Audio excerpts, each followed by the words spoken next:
အားလုံးမင်္ဂလာပါပြန်လည်ကြိုဆိုပါရစေကျွန်တော်ဒီဗီဒီယိုကတော့ reported speech ရဲ့အဆက်ပေါ့နော်ပုံမှန်တိုင်းကကျွန်တော် reported speech grammar series မှာဒီ grade 10နဲ့11 exercise တွေကိုတစ်ခါတည်းထည့်ဖို့ကျွန်တော်စီစဉ်ခဲ့တာသို့တော့ကျွန်တော်ရဲ့ဗီဒီယိုကတော်တော်လေးရှည်သွားတဲ့အတွက်ကျွန်တော်ဖြတ်ခဲ့တာဖြစ်တယ်ဒီတော့မကြည့်ရသေးဘူးဆိုရင်ကျွန်တော်ရဲ့ reported speech grammar ဒီဗီဒီယိုကိုကြည့်ပြီးမှဒီဗီဒီယိုလေးကိုကြည့်တာကပို့ပြီးတော့မှအဆင်ပြေလိမ့်မယ်လို့ကျွန်တော်ထင်တယ်အဲ့တော့အရင်ဗီဒီယိုကိုကြည့်ပြီးပြီဆိုရင်တော့ကျွန်တော်ဒီဗီဒီယိုကိုစလိုက်ကြအောင်ဒီဟာကတော့ကျွန်တော် grade 10 SEC grammar A ပေါ့နော်ဒီ exercise တွေကိုကျွန်တော်နဲ့အတူတူဖြည့်ကြည့်ကြရအောင် 1 she said I travel a lot in my job အဲ့တော့ပထမဦးဆုံးကျွန်တော်တို့ခွဲခြားရမှာက first person second person ပဲဒီနေရာမှာပြောတဲ့သူက she ဖြစ်တယ် she ဆိုတဲ့အတွက်ကျွန်တော်တို့က first person ပေါ့ဗျာအဲ့ကျွန်တော်ဇယားလေးကိုအရင်ကြည့်ကြအောင်ဇယားလေးမှာ she ဆိုတာဒီကျွန်တော်တို့ quotation mark ထဲကပါတဲ့ personal pronouns တွေကိုအရင်လိုက်ရှာ personal pronoun က I ပါတယ် mine ပါတယ် I နဲ့ mine ဒီကျွန်တော်တို့က first person pronoun ဖြစ်တယ် first person pronoun ဒီပြောသူနဲ့ပဲဆိုင်တယ်အဲ့တော့ she နဲ့ပဲဆိုင်တာပေါ့ဗျာအဲ့တော့ကျွန်တော်တို့က I ကိုဘယ်ပြောင်းပေးမလဲ first person နဲ့ second person တွေကို third person ကိုပြောင်းမှာဖြစ်တဲ့အတွက် I ဒီ she ဆိုတဲ့အတွက်ကျွန်တော်တို့က I ဒီဘယ်ပြောင်းပေးမှာလဲ she ကိုပြောင်းမှာပေါ့ဗျာနောက်တစ်ခုပါလာတာက mine ကလည်းဘယ်ကိုပြောင်းပေးမှာလဲ she ဆိုတဲ့အတွက် how ပဲပြောင်းပေးရမယ်အဲ့ဒီနေ့မှာပါလာတဲ့ verb travel ဆိုတာက verb 1ပေါ့ဗျာ verb 1ဆိုရင် verb 2ကိုချိန်ပေးရမယ်အဲ့တော့အဖြေကဘယ်လိုဖြစ်သွားမလဲ she said that she travel a lot in her job လို့ဖြစ်သွားမယ်ဒီ that ကအများဆုံး optional ဖြစ်တယ် travel မှာလည်း ဒါပဲ l လို့လည်းလို့ရတယ်လို့ l တလုံးနဲ့လည်းရပါတယ် American ကတော့ l တလုံးနဲ့လည်းသုံးတယ် British ကတော့ l နှလုံးနဲ့သုံးပါတယ်ဒါဆိုရင်စင်ပြေမယ်လို့ထင်တယ်ဒီ that ကတော့အများဆုံး optional နားထောင်သူမပါလို့ set ဆိုတဲ့ reporting verb ကိုပဲသုံးထားတာစစ်ကြည့်ကြအောင်Number 2 Mother said I don't see any stranger here အဲ့တော့ဒါမှာ I ဆိုတဲ့ personal pronoun က first person ဖြစ်တဲ့အတွက် mother နဲ့ပဲဆိုင်တယ်အဲ့တော့ I ကိုပဲပြောင်းမလဲကျွန်တော်တို့က she ကိုပြောင်းမယ် don't ဆိုတဲ့အတွက် verb 1ဖြစ်နေတဲ့အတွက် but to သင်ကိုပြောင်းမှာပေါ့ဗျာ here ဆိုတဲ့ဒီ preposition sorry ဒီ a verb of place ကိုကျွန်တော်တို့က here ကိုပြောင်းပေးမလဲ there ကိုပြောင်းပေးမယ်အဲ့တော့အဖြေက mother said that she didn't see any stranger there ဖြစ်သွားမယ်ဟုတ်ကဲ့နောက်တစ်ပုဒ် Nini said they have already had their lunch ဇာတ်မှာကြည့်ကြရအောင်ဒီဆိုတဲ့အတွက်ကျွန်တော်တို့က they တပ်ပါစင်ဖြစ်နေပြီးသားဖြစ်တဲ့အတွက်ပြောင်းစရာမလိုဘူးကျွန်တော်တို့ပြောင်းရမှာဒီ have ဆိုတဲ့ verb 1ကြောင့်မို့ပြောင်းပေးမှာလဲ had ကိုပြောင်းမှာပေါ့ဗျာ there ကလည်းတပ်ပါစင်ဖြစ်နေပြီးသားဖြစ်တဲ့အတွက်ပြောင်းစရာမလိုဘူးအဲ့တော့ဒီ number 3ကဘာမှ change လုပ်စရာမလိုဘူး verb ကိုပဲပြောင်းပေးဦးမယ် Nini said that they had already had their lunch ဖြစ်ပါတယ်နောက်တစ်ခု Tuza said I'm leaving for Naypyidaw tomorrow ဇာတ်မှာကြည့်အောင် I ဆိုတဲ့ personal pronoun ကပြောသူနာမ်စားကြောင့်မို့ Tuza နဲ့ပဲဆိုင်တယ်အဲကြောင့် I ကိုပြောင်းပေးမယ်ကျွန်တော်တို့က she ကိုပြောင်းပေးမယ် I am leaving ဆိုတဲ့နေရာမှာ am leaving မှာကျွန်တော်တို့က leaving ကိုခဏမေ့ထား happy verb ကိုပဲကြည့်လိုက် am ဆိုတဲ့ပြောင်းပေးမှာလဲ am စာဆိုရင် was ဝယ်ရဖြစ်ခဲ့တာအဲ့တော့ I က she ကိုပြောင်းမယ်ဆိုတော့ကျွန်တော်တို့က was ပဲပြောင်းအောင်မှာပေါ့ဗျာTuza said that she was leaving for Naypyidaw tomorrow the next day လို့ပြောင်းပေးလိုက်တာပေါ့ဟုတ်ကဲ့ဒါဆိုစင်ပြေမယ်တင်တယ်နောက်တစ်ပုဒ် I saw a crocodile in the river 10 years ago ကြည့်ကြအောင်ဘယ်သူကပြောတာလဲစုကပြောတာဆိုတော့ဒီ reportive verb ရဲ့အနောက်မှာပဲရှိဘယ်နားမှာပဲရှိစုကပြောတာပြောသူကစုပဲအဲ့တော့ I ဒီစုနဲ့ပဲဆိုင်တာပေါ့ဗျာစုဆိုတဲ့အတွက် I ကပဲပြောင်းပေးမှာလဲ she ကိုပြောင်းပေးမယ်saw ဆိုတာက past tense ဖြစ်နေတဲ့အတွက် past tense ဆိုရင် had plus verb 3ကိုပြောင်းပေးရမှာ had saw ရဲ့ verb 3က seen ဖြစ်တယ်အဲ့တော့ Susu said that she had seen a crocodile in the river 10 years ago ဒီကျွန်တော်တို့က before ပြောင်းပေးလိုက်ပါတယ်ဒါဆိုရင်စင်ပြေမယ်လို့ထင်တယ်နောက်တစ်ခု I have just turned off the light said တုတပြောတယ်နော်သူမိတယ်ပြီးပြီတဲ့အဲ့တော့တုတကပြောတယ်ဆိုတော့တုတကပြောတဲ့သူပြောသူနာမ်စားက I ပါတယ်အဲ့တော့ I ကတုတဆိုတော့ဘယ်ပြောင်းပေးမလဲ I ကို he ပြောင်းပေးမယ်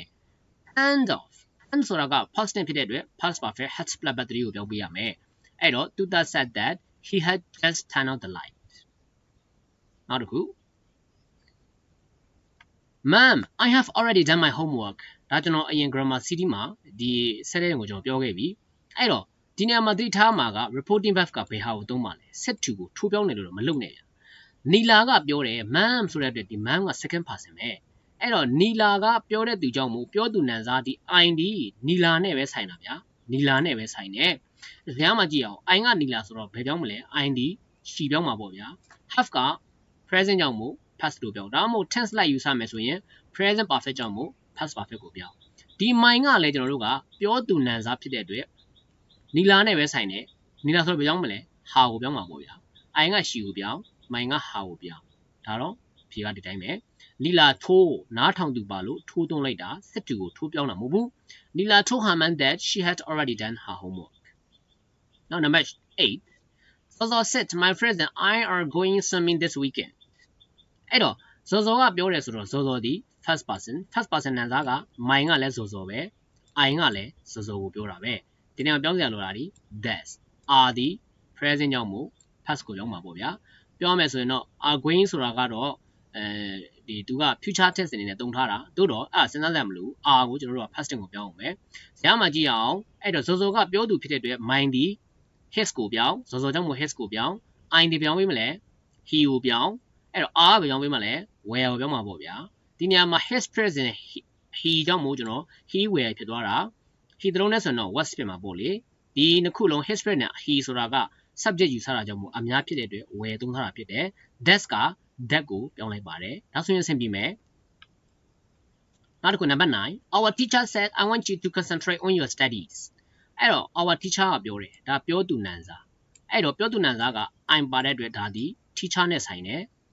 you ဆိုတာကတော့ second person ပေါ့ဗျာဒီနေရာမှာ second person pronoun တော့ပါတယ်နားထောင်တဲ့သူမပါဘူးဒါဆိုရင်ဘသူ့ကိုပြောတာလဲဆိုတော့ကိုယ့်ကိုပြောတယ်လို့ယူဆရမယ်ဒါမှမဟုတ်ကျွန်တော်တို့ကိုပြောတယ်လို့ယူဆရမယ်အများပေါ့ဗျာ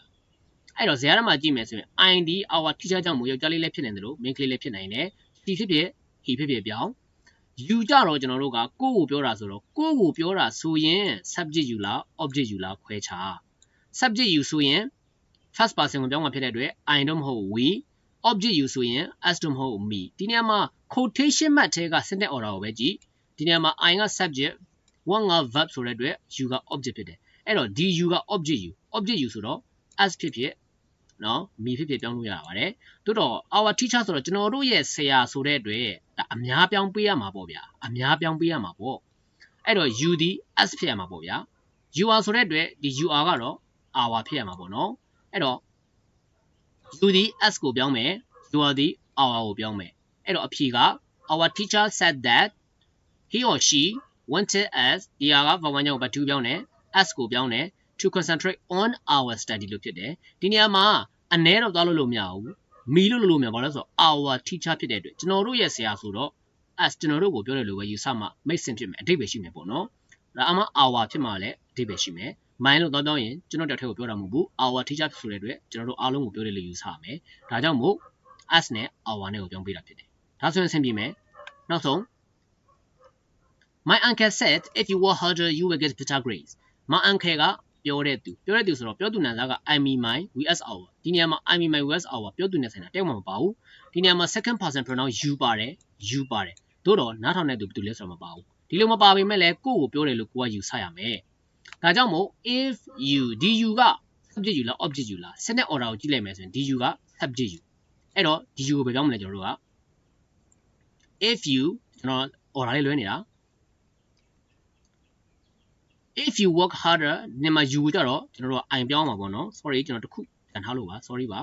you ကို I ပြောင်းပေးရမယ် if I ဒီမှာ verb 1ကြောင့်မို့ verb 2 what ဆိုတာကိုပြောင်း harder ဒီ you ကကြောက်လဲ subject you ပဲ I will ဒီ what ပြောင်းသွားမယ် better grade ဒီတိုင်းပဲဖြစ်ပါတယ် that ကတော့ option နဲ့ဒီနေရာမှာ my uncle told me လို့ပြောရင်လည်းရတယ်အဆင်ပြေတယ်ဘယ်လိုပဲပြောင်းပါဟုတ်ကဲ့ဒါဆိုရင်ဒီ grade 10ထဲကပါတဲ့ statements ရိုးရိုးဝကြကိုရိုးရိုး direct speech ကို reported speech ပြောင်းတာကိုကျွန်တော်ဖြည့်ပြီးသွားပြီနောက်တစ်ခုကြံနေတာက question ဘိုင်းကိုတွားကြရအောင် question ဘိုင်းမှာပြောမယ်ဆိုရင် question က yes or no question နဲ့ WH question ဆိုပြီးတော့မှရှိတယ်ဒီ question မှာသုံးရမယ့် reporting verb ကကျွန်တော်တို့ statement တုန်းကလိုမျိုး set နဲ့ 10 မဟုတ်ဘူးမေးခွန်းဖြစ်တဲ့အတွက်ကျွန်တော်တို့ကအသုံးအများဆုံး reporting verb က ask ပဲ wanted to know တွေပါတယ်သုံးလို့ရတယ်ကျွန်တော်တို့ဒီမှာမသုံးပြသေးဘူး ask ကိုပဲသုံးမယ် ask ရဲ့ပုံစံကတော့စကားစစ်လိုမယ်ကျွန်တော်တို့က if or whetherကျွန်တော်တို့အရင် statement မှာတော့က that ဒီ optional စစ်ချင်နေဖြစ်စေမစစ်ချင်နေဖြစ်စေထားလို့ရတယ်သို့တော့ ask လို့ရေးလာပြီဆိုရင် if ဒါမှမဟုတ် whether ဆိုတဲ့စကားစစ်နဲ့ဆက်ပေးရမယ်ဒါကတော့သတိထားရမယ် if ဆိုတာဒီနေရာမှာလှည့်ရင်မဟုတ်ဘူး direct speech ကနေ reported speech ပြောင်းတဲ့အခါမှာကလေးတွေကပြောင်းနေတယ်မင်းတို့ဒီ if ဆိုတဲ့အဓိပ္ပာယ်ကဘာလဲလို့မင်းလဲသူတို့မဖြေတတ်ဘူးဒုက္ခရောက်တာသူတို့စိတ်ထဲမှာမှတ်ထားတာဒီ as if ဒါပဲမှတ်ထားတာနောက်တစ်ခုကနားထောင်သူပါလာတယ်ဆိုရင် as ပြီးတော့မှအမေးခံရတဲ့သူနော် listener ပါမယ်ပြီးတော့မှ if or whether နဲ့ဆက်မယ်ဒီနေရာမှာ if ဒီလားဆိုတဲ့အဓိပ္ပာယ်လားဆိုတဲ့အဓိပ္ပာယ်ပေါ့နော် weather လည်းတူတူပဲကျွန်တော်ဒီနေရာမှာ weather ကိုမသုံးဘူးနှလုံးထဲနဲ့လွယ်ကူတဲ့ if ကိုပဲသုံးမယ်အဓိပ္ပာယ်ကတူတူပဲအဲ့တော့ဒီနေရာမှာ question mark က yes or no question ဆိုပြီးမှရှိတာဆိုတော့နော် WH နဲ့မေးတယ်ဆိုရင် yes or no question မှာတော့ as if နဲ့ဆက်မယ် WH question ဆိုရင်တော့အဲ့ဒီ WH word နဲ့ပဲပြန်ဆက်ပေးမယ် WH word တွေကတော့အားလုံးသိကြပါတယ်ဒီမှာကျွန်တော်ပြပြအောင်မယ်နော်အဲ့တော့နားထောင်သူမပါရင် as WH နဲ့ပြန်ဆက်များတော့အဖြစ်မှတ်ထားရမှာကမေးပြီဆိုမှတော့အမေးခံတဲ့လူပါကိုပါတယ်ဒါကြောင့်မို့ as နားထောင်သူဒါမှမဟုတ်အမေးခံတဲ့လူ if နဲ့ဆက်မယ် as နားထောင်သူအမေးခံတဲ့လူပြီးတော့မှ WH နဲ့ပြန်ဆက်မယ်ဒါကို question exercise လုပ်ရတဲ့ကျွန်တော်တို့အားလုံးကျွမ်းကျင်သွားကြနိုင်မယ်လို့ကျွန်တော်မျှော်လင့်တယ်အဲ့တော့ဒီနေရာမှာ yes or no question WH question yes or no question ဆိုတာကဒီ happy birthday နဲ့လုပ်ထားတဲ့ question တွေကိုပြောတာနော် happy birthday နဲ့လုပ်ထားတဲ့ question အရင်ကပြောရမယ်ဆိုတော့ yes no ပဲဖြေရတဲ့ question ပေါ့ဗျာ WH question ဆိုတော့ what တို့ why တို့ where တို့ WH ဒီအစလုံးအားလုံးပါတဲ့ဒီ question တွေကို WH question လို့ခေါ်တာဥပမာပြောရမယ်ဆိုရင် are you a university student မင်းတက္ကသိုလ်ကျောင်းသားလား yes or no ပဲဖြေလို့ရတယ် no I'm not ကျွန်တော်မဟုတ်ဘူးဒီလိုဖြေလိုက်လာလည်းရတယ်နော် do you understand နားလည်လား yes I know ကျွန်တော်နားလည်ပါတယ် yes or no နားလည်နားမလည်ဖြေဦးမယ်ပြီးတော့ WH question ကအဲ့လိုမဟုတ်ဘူး where do you လဲဘယ်နေရာမှာနေရလဲဆိုကိုနေထိုင်တဲ့နေရာကို yes or no ဖြေလို့မရတော့ဘူးမန္တလေးမှာနေမန္တလေးလို့ပြောပေးရမယ် what's your name မင်းမနာဘာနာမည်လဲဆိုတေဇလို့ဆိုရင်တေဇလို့ပြောပေးရမယ် yes no တော့ဖြေလို့မရဘူးဒါကို WH question လို့ခေါ်တယ်အဖြေပေးရတာပေါ့နော်အဲ့တော့ဒီနေရာမှာသတိထားမှာက yes or no question ဆိုရင် if နဲ့စစ် WH question ဆိုရင် WH နဲ့ပြန်စစ်ဒီ information တစ်ခုကတော့မှတ်ထားရမယ်အသုံးများဆုံး reportive verb က as ပဲ past tense နဲ့ကျွန်တော်တို့ report လုပ်မှာဖြစ်တဲ့အတွက်ကြောင့်မို့ as ဆိုတဲ့ past tense ကိုပဲပြောင်းပေးရမယ်သုံးပေးရမယ်ဒါဆိုရင်ကျွန်တော်တို့ဖြည့်ကြရအောင်ဗျာ Grade 10 60 grammar B Mala as သူစားမာလာကသူစားကိုမေးတယ် Have you been to Singapore စင်ကာပူရောက်ဖူးတယ်လားဇာတ်မှာကြည့်ရအောင်မာလာကပြောတဲ့သူစားကနားထောင်တဲ့သူအဲ့တော့မာလာပြောသူနာစားက I mean my ဆိုတော့ I mean my ဒီ quotation mark ထဲမှာမပါဘူးမပါတဲ့အတွက်မာလာနဲ့ဆိုင်တာမရှိဘူးအဲ့တော့သူစားတော့နားထောင်သူဖြစ်တဲ့အတွက် you ဆိုတဲ့ second person ပါလာတယ်အဲ့တော့ဒီ you ကဘယ်ပြောင်းပေးမလဲ you ကနော် subject you နဲ့ object you နဲ့နှလုံးရှိနေတာဒီစနစ်ပတန်လောက်ကြည့်လိုက်မယ်ဆိုရင် have you been to Singapore ဆိုတဲ့ the you က subject you ဖြစ်တယ် subject you ဖြစ်တဲ့အတွက်ဘယ်ပြောင်းပေးမှာလဲ third person ဖြစ်တဲ့ she ကိုပြောင်းပေးရမယ်ဒီနေရာမှာသတိထားမှာဒီ direct speech ကို question ကို report ပြန်လုပ်တဲ့အခါမေးခွန်းတိုင်းလုပ်လို့မရဘူးအဖြေပုံစံနဲ့လုပ်ပေးရမယ်အဖြေလေးကိုလေ့လာကြည့်ကြအောင် Mala asked သူစား if she had been to Singapore if had she been to Singapore လို့မရဘူးမေးခွန်းမဟုတ်တော့ဘူးကျွန်တော်တို့ကအဖြေပုံစံဖြစ်သွားပြီဖြစ်တဲ့အတွက်စနစ် order ကိုချိန်ပေးရမယ် have you ဒီ you have လို့ချိန်ပေးမှာပဲအဆင်ပြေလိမ့်မယ် if နဲ့ဆက်ပေးတယ် if ဒီနေရာမှာလားဆိုတဲ့အဓိပ္ပာယ်ကမာလာကမေးတယ်မင်းစင်ကာပူရောက်ဖူးလားဒီနေရာမှာအဖြေကကြတော့မာလာကသူစားကိုမေးတယ်သူစင်ကာပူကိုရောက်ဖူးသလားလို့မာလာသူစားကိုမေးတယ်အဲ့တော့ဒီက question မဟုတ်တဲ့အတွက် question မပြုတ်သွားမယ်အသေးနဲ့ပြန်ရေးတယ် punctuation ဘက်မှာအသေးနဲ့ပြန်ရေးတယ်နော်ဒီတော့ဒီ if နဲ့ဆက်တာဒီလားဆိုတဲ့အဓိပ္ပာယ်ကြောင့်မဖြစ်မနေဆက်ပေးရမှာ that လိုမျိုး option နဲ့မဟုတ်ဘူးဆက်ကိုဆက်ပေးရမယ့်အရာပြင်တစ်ခုမှရမှာက sentence order ကိုချိန်ပေးရမယ် have you ဒီ you have လို့ဆိုတဲ့အဖြစ်ပုံစံချိန်ပြီးမှပဲဒီ report speech ကိုလုပ်ပေးရမယ်ဒါဆိုရင်စင်ပြင်မဲ့လို့ထင်တယ် practice makes progress ကြည့်ကြရအောင်ကျွန်တော်ဒါလေးတွေဖြည့်အောင်မယ်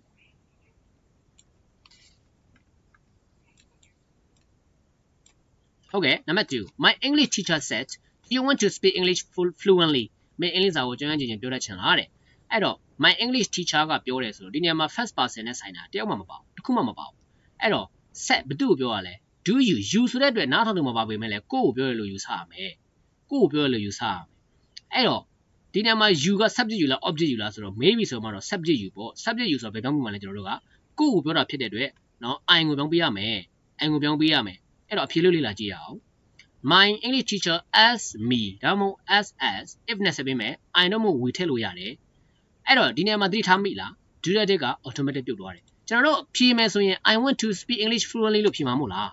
ဒါကြောင့်မို့ directive က automatic ဒါကတော့ comprehension ဖြေနေတဲ့ဒီကျောင်းသားတိုင်းအားလုံးသိကြပြီးသား directive ပိုင်းဖြုတ်ရမယ်ဆိုတာကျွန်တော်အကျယ်ချင်းပြောကြမလို့အဲ့တော့ directive ကပြုတ်သွားမယ်ပြီးတော့မှ you ကိုကျွန်တော်တို့က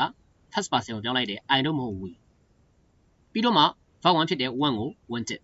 ပြီးတော့မှ to speak English fluently လို့ဖြေတာဖြစ်တယ် okay ဆက်သွားကြရအောင်နောက်တစ်ခုက number 3 my sister asked me ကျွန်တော်ကိုပြောတယ် what plan do you have today မင်းဒီနေ့ဘာစီစဉ်ရှိတာလဲအဲ့တော့ကိုကိုပြောတယ်လို့ပါတဲ့အတွက်ဒီ you ဒီဘယ်ကြောင်းပေးမှာလဲ first person ကိုပြန်ပြောင်းအဲ့တော့ you ဒီဘယ်ကြောင်းမှာလဲ I ကိုပြောင်းမှာပေါ့နော်ဒီထားမှာက do ဆိုတဲ့ happy birthday ပြုတ်သွားရမယ် WH နဲ့မေးတာဖြစ်တဲ့အတွက် WH နဲ့ပဲပြန်ဆက်ပေးမယ်အဲ့တော့ my sister asked me what plan ကြောင့်မို့ what plan မယ်နော် do ကိုဖြုတ် what plan you ဘယ်ကြောင်းပေးမလဲကိုကိုပြောတာကြောင့်မို့ I ပြောင်း have ဆိုတာဒီပတ်ဝန်းကြောင့်မို့ do ကိုပြောင်းနော် had ဖြစ်တော့မယ် today ဒီ the day လို့ပြောလိုက်ပါတယ်ဒါဆိုရင်အဆင်ပြေမယ်နောက်တစ်ခု my father said to me ဒီအခုကျွန်တော်တို့က40ကိုပြောတာပဲများတယ်နော် my father said to me are you willing to work harder ဒါဆိုရင် my father ကပြောမေးတဲ့သူဒီနေရာမှာက first person pronoun တစ်လုံးမှမပါဘူးကိုပြောတာဆိုတော့ you ပဲပါတယ်ကိုနဲ့ဆိုင်တာ you ပဲအဲ့ you ကကျွန်တော်ပြန်ပြောင်းပေးမှာလဲ I ကိုပြန်ပြောင်းပေးရမယ် first person ကိုပြန်ပြောင်းပေးရမယ်ကိုပြောတာကြောင့်မို့ are you ဒီစနစ် pattern ကိုစနစ် order ကိုချင်းပေးရမယ် are you ဒီ you ကပြောင်းမှာပေါ့ you ဆိုတော့ you ပဲပြောမှာလဲ I ဆိုတော့ I are ကတန်းထားလို့မရဘူး are ဒီကျွန်တော်တို့က past tense ကိုပြောင်းပေးရမှာဖြစ်တဲ့အတွက် I ဒီ I နဲ့ပြောတာကြောင့်မို့ was ဖြစ်မှာပေါ့ဗျာအဲ့တော့ my father asked me if I was willing to work harder ဒီနေရာမှာ happy man နဲ့မေးတယ် yes or no question ကြောင့်မို့ if နဲ့စစ်ပေးတဲ့ခါသိထားပေးပါ WH နဲ့မေးရင် WH နဲ့စစ် if I was willing to work harder အားကြောင့်မို့ where ပြောင်းလိုက်ကြတဲ့အကြောင်းသားတွေဒီလိုမရပါဘူး if I were ဆိုရင်ကျွန်တော်တို့ conditional sentence လို့ဖြစ်သွားလိမ့်မယ် conditional sentence ဆိုတာကမဖြစ်နိုင်တဲ့အရာတွေမှာစစ်ကွေးမှာပြောတာမျိုးဖြစ်သွားလိမ့်မယ်ဒါကြောင့်မို့ I was မှာပဲပို့ပြီးတော့မှ make sense ဖြစ်လိမ့်မယ်အဲ willing ကိုစဉ်းစားကြမလို့ဘူးအားကြောင့်မို့ past tense was ကိုပြောလိုက်တာဖြစ်တယ် okay subject နဲ့ညှိပါနောက်တစ်ခု why are you late again မြင့်စု as the teacher ဒီနေရာမှာမြင့်စုကို quotation mark ထဲမှာထည့်ထားတာကိစ္စမရှိဘူးဘယ်သူကမေးရလဲဆိုတော့ the teacher ကမေးတယ်နော်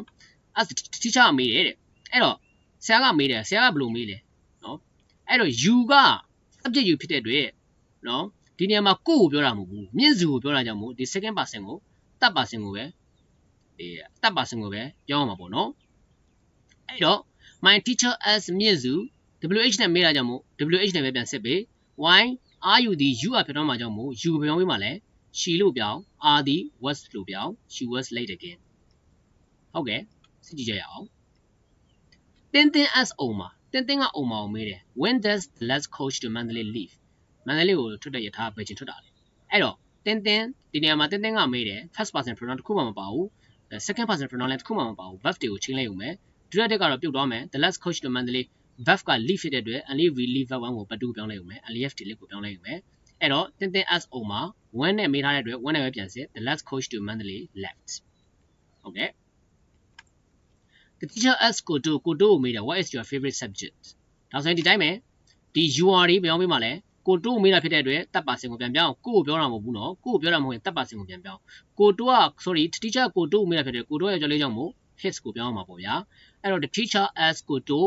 what နဲ့မေးတဲ့ what နဲ့ပဲပြန်စစ်ဒီနေရာမှာ what is your favorite subject ကိုအဖြစ်ပြန်ပြမယ်ဆိုကျွန်တော်တို့က my favorite subject is လို့ပြန်ပြမှာပေါ့အဲ့ကြောင့်မို့ဒီ sentence order ကိုပြန်ပို့မယ် is ကို subject နောက်ကိုပြန်ပို့ပေးရမယ်အဲ့တော့ what his subject was အတိတ်ပဲကဆရာကကိုတိုးကိုသူ့ရဲ့အကျိတ်ဆုံးဘာသာကဘာဘာသာလဲလို့မေးတယ်လို့အတိတ်ပဲဖြစ်ပါတယ်စစ်ကြည့်ကြအောင်နံပါတ်8 AA said why do you look so sad today AA ကပြောတယ်မင်းဘာကြောင့်မို့ဒီနေ့ဝန်ထမ်းနေရတာလဲနော်အဲ့တော့ AA ကပြောတယ်ဘသူ့ကိုပြောတာလဲနားထောင်နေသူတော့မပါဘူးတို့တော့ညာလဲ you ပါတာဖြစ်တဲ့အတွက်ကိုကိုပြောတယ်လို့ယူဆရမှာအဲ့တော့ you ဆိုရင်ကိုကိုပြောတာဆိုတော့ကျွန်တော်တို့က first person ကိုပြန်ပြောင်းပေး you က I ကိုပြောင်းပေးရမှာပေါ့ဗျာ subject you ကို directive ကပြုတ်သွားမယ်အဲ့တော့ AA asked me ထည့်လဲရတယ်ထည့်တာပိုကောင်းတယ် why နဲ့မေးတာဖြစ်တဲ့အတွက် why နဲ့ပြန်စစ် you ကပြောင်းပေးမလဲ I ဖြစ်သွားမယ် directive ကပြုတ်သွားမယ် so look က verb 1ကြောင့်မို့ but 2ကိုပြောင်း why I look so sad today ဒီ the day လို့ပြောင်း okay how often do you take out the trash as my aunt ကျွန်တော်အန်တီကမေးတယ်မင်းအမိုက်ပုံးကိုဘယ်နှချိန်များပြစ်တယ်လဲတဲ့နော်အဲ့တော့you ဆွဲအတွက် I ကိုပြောင်းကိုကိုပြောတာနောက်ထပ်လို့မပါဘူးကိုကိုပြောတာ အဲ့တော့ my asked asked me how often ဒုရတဲ့ကပြုတ်သွားယူပြောင်းပြီးမလဲအိုင်ပြောင်းထိတ်ကထုတ်ကိုပြောင်း took out the trash ဒီတိုင်းပဲဟုတ်ကဲ့ my neighbor asked me to see my dog ကျွန်တော်ရဲ့အိမ်ကြီးချင်းကကျွန်တော်ကိုမေးတယ်တဲ့မင်းငါခွေးတွေးမိသလားတဲ့အဲ့တော့ my neighbor asked me မိဆိုတဲ့ယူပြောင်းပြီးမှလဲကိုကိုပြောတာဖြစ်တဲ့ချင်း past person ကပြန်ပြောင်းအဲ့တော့ did ကတော့ပြုတ်သွားမယ်ဒီနေရာမှာသတိထားမှာက did ဖြစ်တဲ့အတွက် past tense ဆိုတာကိုပြောင်းပေးရမှာဖြစ် past လို့ယူဆရမှာအဲ့ကြောင့် past tense ဆိုတော့ have လက်ပတ်သတိကိုပြောင်းမှာပေါ့ဗျာအဲ့တော့ my neighbor asked me နော် if I had seen his or her dog never ဆိုတော့ဒီလေးဖြစ်နေလို့အမှလည်းဖြစ်နေတာပေါ့ဗျာဒါကြောင့်မို့ did ဆိုတဲ့ past tense ကြောင့်မို့ see ဆိုတာကို had seen လို့ပြောင်းပေးရမှာဖြစ်တယ် okay ဆိုတော့ကြရအောင်အဲ့တော့ grade 10 set C grammar B ပြီးသွားပြီနောက်ဆုံးတစ်ခုက grade 10 set C grammar C C ကတော့ command and request ဗျ command and request ဆိုတာအမိန့်ပေးတာနဲ့တောင်းဆိုတာနော်အမိန့်ပေးတာနဲ့တောင်းဆိုတာဒီအမိန့်ပေးတာနဲ့တောင်းဆိုတာနဲ့ပတ်သက်ပြီးတော့မှ reporting verb တွေကတော့ဘာမှထူးထူးခြားခြားမဟုတ်ဘူးဒီကျွန်တော်တို့ statement နဲ့ဒီ question နဲ့ရောထားတာပဲထဲလဲသုံးလို့ရတယ် as လဲသုံးလို့ရတယ် one ကိုလည်းသုံးကြတယ်နော်အဲ့တော့ဒီနေရာမှာ positive နဲ့ negative ဆိုမှရှိလိမ့်မယ်အဲ့ဒါဆိုရင်တော့ကျွန်တော်တို့က as to verb infinitive နဲ့ဆက်မယ် as နောက်ထပ်မဟုတ်နောက်ထောင်သူပြောသူ to infinitive နဲ့ဆက်မယ် negative ကကြတော့နော် not to နဲ့ဆက်ပေးတာပေါ့ဗျာဒီနေရာမှာကျွန်တော်တို့ကထိုးလဲသုံးလို့ရတယ် one လဲသုံးလို့ရတယ်သူပေးထားတဲ့ reporting verb ကိုသုံးရုံပဲဒါကိုကျွန်တော်တို့ဒီ exercise level နဲ့လေ့လာကြမယ်ဒီထားမှာက positive sentence ဆိုရင် to နဲ့ဆက် negative ဆိုရင် not to နဲ့ဆက်နော်ကြည့်ကြအောင် example အဖြစ်ကြည့်အောင်ဒီနေ့အဖြစ်ပြောမှဆို request လုပ်တယ်ဆိုရင်တော့ please ဘာညာကိုကျေးဇူးပြုလို့ဝေးပေါင်းဘာညာဆိုရင်တော့ကို request လုပ်တာကြောင့်မို့ ask ကိုပဲသုံးပေးရမယ်ထိုးမဟုတ်ဘူး one မဟုတ်ဘူးเนาะဒါလေးပဲသိထားပါโอเคကြည့်အောင် father said to stop making a noise father က to ကိုပြောတယ် set ဖြစ်တဲ့အတွက်ကျွန်တော်တို့ကထိုးလို့သုံးရုံပဲဒီနေ့မှာမေးခွန်းမေးတာတောင်းဆိုတာမဟုတ်တဲ့အတွက်ထိုးလို့ပြောရုံပဲเนาะ father told to เนาะ to stop ဖြစ်နေတယ်ကျွန်တော် to stop ဖြစ်ရမှာသိခံပေးပါအဲ့တော့ကျွန်တော်တို့က positive ဖြစ်တဲ့အတွက် father told to stop making a noise to နဲ့ပဲဆက်ပေးလိုက်ရုံပဲ to နဲ့ပဲဆက်ပေးလိုက်ရုံပဲ if လည်းမလို့ that လည်းမလို့ whether လည်းမလို့ what wh လည်းမလို့အဲ့တော့နားထောင်သူကို quotation mark ထဲမှာထည့်ထားတယ်ကိစ္စမရှိဘူးနားထောင်သူပါတဲ့အတွက် told ဆိုတဲ့ body verb ကိုသုံး father told to stop making a noise ဒါပါပဲနောက်တစ်ခု grandma said please bring me a glass of water grandma ကပြောတယ်နော်ဒီတစ်ခါတော့ယူပေးခဲ့ပါဦး please ကို request လုပ်တာကြောင့်မို့ ask ဆိုတာကိုပဲသုံးရမယ် ask ဆိုတာကိုပဲသုံးရမယ်အဲ့တော့ positive ပါဒီတစ်ခါယူပေးခဲ့အောင်ဆိုတာကမလို့နဲ့ခိုင်းတာမဟုတ်ဘူး positive ဖြစ်တဲ့အတွက် to နဲ့ဆက်ပေးရမှာပေါ့ဗျာ please ကိုဖြုတ်ပေးရမယ်အဲ့တော့ grandma asked me to bring her a glass of water နော် me ဒီ grammar နဲ့ grandmother နဲ့ဆိုင်တာကြောင့်မို့ how ပြောင်းပေးရတယ်ဟုတ်ကဲ့နောက်တစ်ခု the guard told us don't enter this area အဲ့တော့ဒီမှာ don't negative ဖြစ်နေပြီအဲ့တော့ကျွန်တော်တို့ကထိုးဖြစ်တဲ့အတွက်ထိုးပဲကျန်တဲ့ဟာတွေသွားမှသုံးလို့သုံးရင်လည်းရတယ် one သုံးလည်းရတာပေါ့လေ the guard told us not to enter that area this ကို that ပြောင်း don't နေ not to ဖြစ်သွားတယ်ဒါလေးသတိထားနော် to for 1နဲ့ဆက်မယ်ဒါမှမဟုတ် to infinitive နဲ့ဆက်မယ်အငင်းဆိုရင် not to နဲ့ဆက်တယ်ဒါလေးပါပဲထူးခြားခြားမဟုတ်ပါဘူးဒါဆိုကျွန်တော်တို့ exercise ကိုလုပ်ကြအောင် command and request exercise okay ဒီနေရာမှာခုနကတော့ example ကိုစစ်ကြည့်ကြအောင် father said to stop making a noise ဆိုတဲ့နေရာမှာ father ကပြောတယ်ဆိုတော့ဒီနေရာမှာကျွန်တော်တို့ change စရာဘာမှ personal pronoun မပါဘူးဒီ set ဖြစ်တဲ့အတွက် told ဆိုတဲ့ body verb ကိုသုံးယူမယ် father told to stop making a noise to ဖြစ်ရမှာပါနောက်တစ်ခု grandma said please bring me a glass of water ဆိုတဲ့ sentence မှာဆိုရင် grandma ကပြောတယ်ဆိုတော့ me ဆိုတာက grandma လေဗျာ grandma သားဆိုတော့သူကပြောသူနာသားကြောင့်မို့ me ကိုပြောင်းမလဲ me ဒီ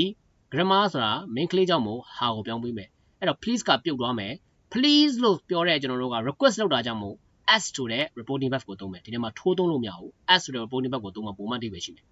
grandma asked me to bring her a glass of water ဒါပါပဲနောက်တစ်ခုက the guard told us don't enter this area အဲ့တော့ထိုးဖြစ်တဲ့အတွက်ထိုးပဲပြန်သုံးလို့ရတယ် the guard told us don't ဖြစ်တဲ့အတွက် not to နဲ့ဆက် negative ဆိုရင် not to နဲ့ဆက် not to enter this area this ကို that ကိုပြောင်းဟုတ်ကဲ့ဒါဆိုရင် exercise ကိုတွားကြရအောင်ဗျာ my uncle warned me don't enter this area ကျွန်တော်ဦးလေးကပြောတယ်ဒီ area ထဲမှာဝင်တယ်ကျွန်တော်ဟုတ်လားမသိဘူးကျွန်တော်လွဲနေတယ်စစ်ကြည့်ကြအောင်ဒီကကျွန်တော်လွဲနေတယ်ဗျာနော်သိခံပေးပါကျွန်တော်ဒီ video edit မလုပ်တော့ဘူး now ဒီစနစ်တွေကိုကျွန်တော်တို့လေ့လာကြည့်ကြရအောင်ဒါတော့ကျွန်တော် skip လုပ်လိုက်တော့မယ်ဗျာ number 2 my uncle want me နော် sorry ကျွန်တော်ခုနက example မှာတစ်ခုကြံသွားတယ်နော်ဘာဖြစ်ဖြစ်သိခံပေးပါဗျာ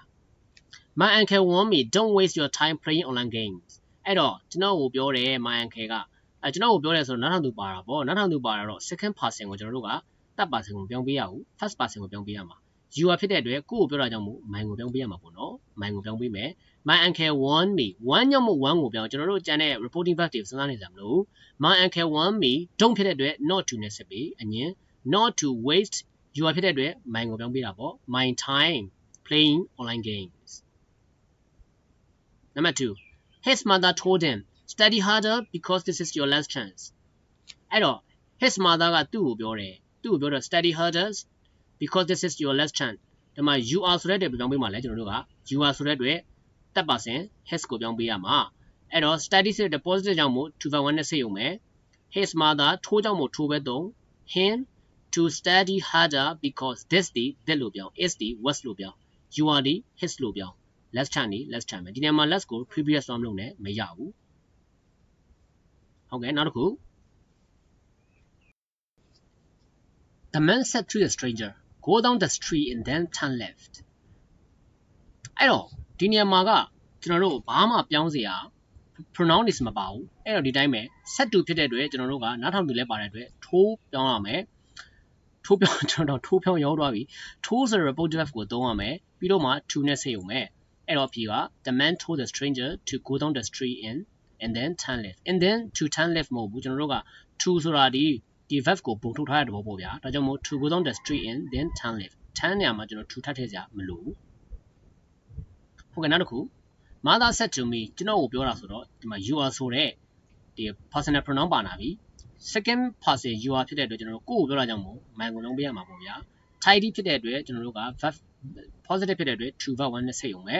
အဲ့တော့ mother ကိုယ်ကိုပြောတာကြောင့်မို့ထိုးဆိုတဲ့ positive verb ကိုသုံးမယ် mother told me to tidy up mine ကိုပြောင်း my bed every day နောက်တစ်ခု lend me your camera for a day to said her brother her brother ကပြောတာကြောင့်မို့ her brother က first person